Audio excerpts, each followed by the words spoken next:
Can I get anybody a drink while I'm here? How many people are with me when I say, I love this city? I love this city. But the best part of this city is the subway. I mean, it's such a low-pressure place. You know, there's no pressure to be smart or witty or take a shower. As a matter of fact, if you're not arguing with yourself and losing the argument, you don't belong on the subway. Matter of fact, I'm on the subway the other day. The scariest guy on the subway stands up and says, tell you what, folks, I'm going to need money from each and every one of you. Nobody needs to be a hero. To say I was scared is like saying Britney Spears has a few moral issues. You know? But I was terrified, but everybody on the subway just looks at him like, I hope you're armed, because we are. But when you come up top, you come out of that subway, the women in New York City, wow. Yeah, that's right. Unbelievable. They really, here's one that knows. She's one of them. It's true, they're so beautiful. You know, if you even try to talk to them, you're getting maced.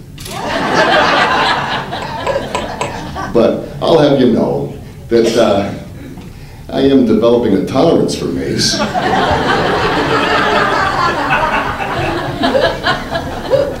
Basically, though, in New York, you have two kinds of people.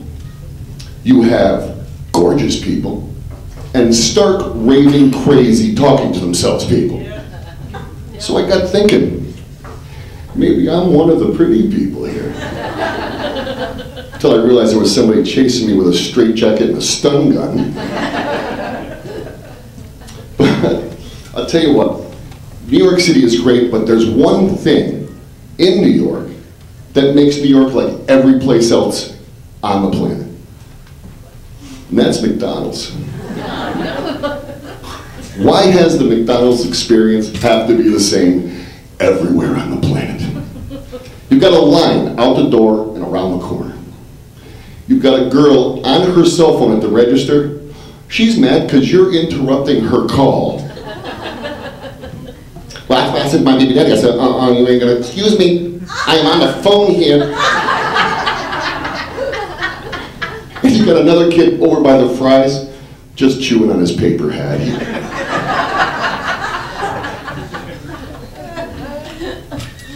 But you know what that is? You know what that is with those kids at McDonald's? You know what that really is? We're all a product of our environment, where we grew up. You know? I grew up in an old Italian neighborhood.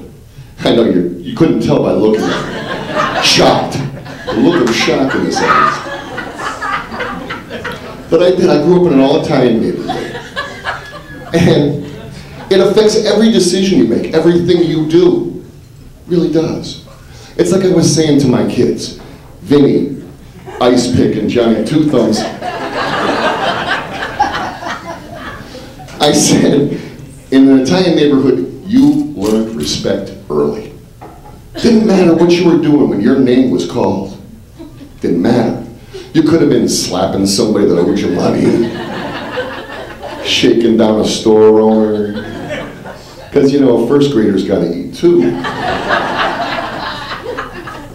Didn't matter. You ran, because the person that was coming to collect you, with the shiny black shoes, you know, the scar, big arms. Of course, this is their mother's.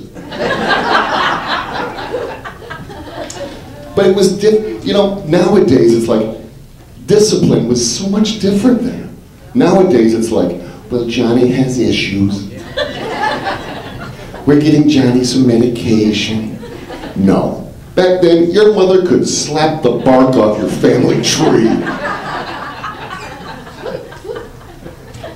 It was a totally different environment. As a matter of fact, here's another thing for you, crime was completely different. I mean, you could leave your doors and windows unlocked at night, because who's going to rob you with the cops staking out your house right out front? Thank you very much, ladies and gentlemen.